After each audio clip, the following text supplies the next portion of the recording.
Assalamu alaikum dear doctors. In this video I am discussing about hereditary spherocytosis. The incidence of hereditary spherocytosis is 1 in 5,000 people of Northern Europe extraction.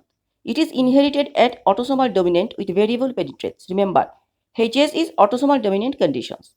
It usually presents in childhood with classic triad of anemia, jaundice and splenomegaly. This is important for diagnosing that hereditary spherocytosis, autosomal dominant conditions, and the classical triad is anemia, jaundice and splenomegaly. The jaundice is unconjugated and worsens with viral infections. Pigmented gallstones are present in 85% by the second decade. Neonatal jaundice is common. Aplastic crisis can occur. The diagnosis is made on clinical grounds by observing the spheroidal cells on blood film and by the increased osmotic fragility of red cells when tested. So, we diagnose hereditary spherocytosis by osmotic fragility test where we see spheroidal cells. Now about treatment of hereditary spherocytosis.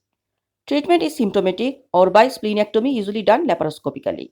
The spleen is the site of red cell destruction. Removal of the spleen will reduce hemolysis and the incidence of gallstones. There is, however, an increased risk of pneumococcal and other infections with splenectomy, and therefore it should be ensured that the patient has had a pneumococcal immunization as part of the routine schedule and receive lifelong prophylactic penicillin. So this is also important that in hereditary spherocytosis there is risk of pneumococcal infections due to we do splenectomy as a treatment of choice. So patient should need to take pneumococcal immunization as part of the routine schedule and received lifelong prophylactic penicillin. Now there is a question come on FOP that North Europe 3 years boy with mild jaundice during neonatal period needed phototherapy for 1 day. He had 2 sisters are normal. Now he presents with pallor splenomegaly, hemoglobin level is 6.5. So already know from this discussion that classical triad of hereditary spherocytosis, anemia, jaundice and splenomegaly, and these 3 features are present on this question. They are telling mild jaundice, there is pallor, that means anemic, and splenomegaly. So diagnosis is hereditary spherocytosis.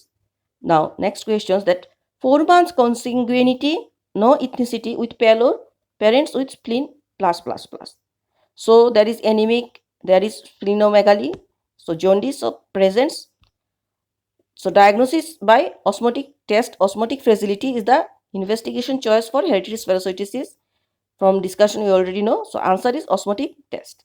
There is a question I know from hereditary spherocytosis that child has hereditary spherocytosis.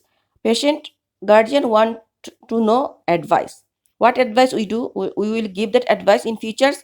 There is chance of gallstones development in hereditary spherocytosis. So the child should need to take the pneumococcal immunizations as part of the routine schedule and receive lifelong prophylactic penicillin. This is the advice for hereditary spherocytosis patients. So this is all about hereditary spherocytosis. Please do subscribe and share my channel. Thank you.